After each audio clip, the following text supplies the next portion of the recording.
خلونا سوا نحضر أطيب باستا سلاد صحية وطيبة كتير وبتشبع كتير كتير. حأنصحكم تجربوها لأنه بتشهي ومغذية وما فيها أبدا سعرات حرارية، يعني ما بتنصح.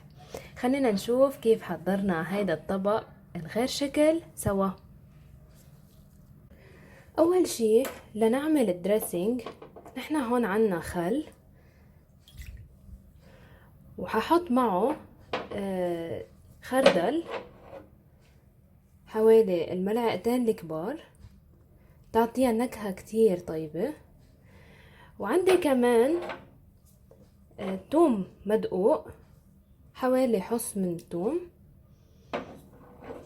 وعندي هون شوية بهارات، مثلا عندي ملح، عندي بصل بودرة، توم بودرة، بابريكا، كزبرة يابسة، وعندي هون أوريغانو. طبعا إذا في شي من هيدول البهارات ما بتحبون مش إجباري، فيكم ما تستعملوهم، بس أهم شي رشة الملح.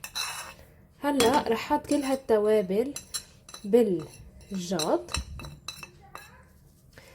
وكمان رح أضيف آخر شي زيت الزيتون. هلا رح حرك كتير منيح لحد ما هيدا الخليط يمتزج معنا. ريحته ما بخبركن قديه طالعة بتشهي. هلا هيدا الخليط صار عنا جاهز اللي هو الدريسينج، رح حطه على جنب. رح نشوف كيف رح نحضر السلاد سوا. هلا رح ناخد اي جاط عنا اياه. عندي هون شوية خس مفروم، رح احطهم بالجاط. اكيد المطلوب يكون كله مغسل ونضيف. عندي معهم راس بندورة كمان. هون بحب شير انه الخضرة كلياتها حسب ما انتو بتحبوا. اذا في نوع خضرة ما بتحبوه فيكم بكل بساطة ما تحطوه. وعندكم هون كمان شوية بقدونس تعطيها نكهة كتير طيبة.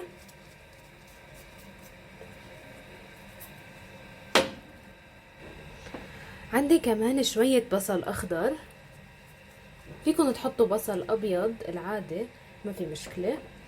وعندي كمان شوية ذرة صفرة.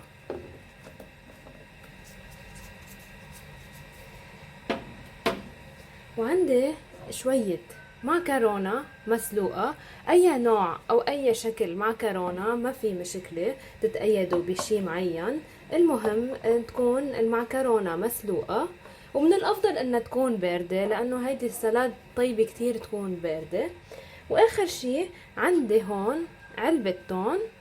هيدي النوع من الوصفات بنصحكم كتير تعملوها، خاصة للأشخاص اللي عم يعملوا سبور، بتغذيهم كتير وما فيها أبدا سعرات حرارية، خاصة إذا قللتوا كمية الزيوت فيها. هلأ بعد عنا بس نحط الصوص على السلاد. الريحة ما بخبركن شي خطير جدا. هاي دريسينج حطيناه. هلا كل اللي رح اعمله انه رح حركها كتير منيح.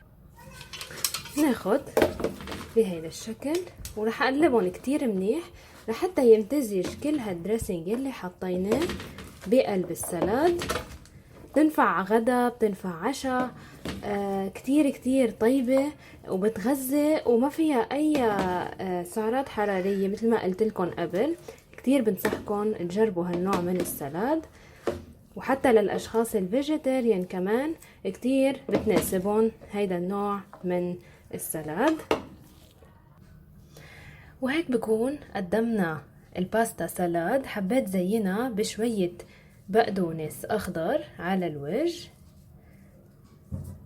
بتجنن ريحتها ما بخبركن قديه طالعة طيبة.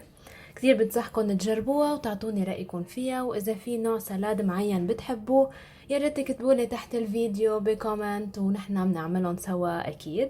بتمنى تكونوا حبيتوا وصفتنا لليوم.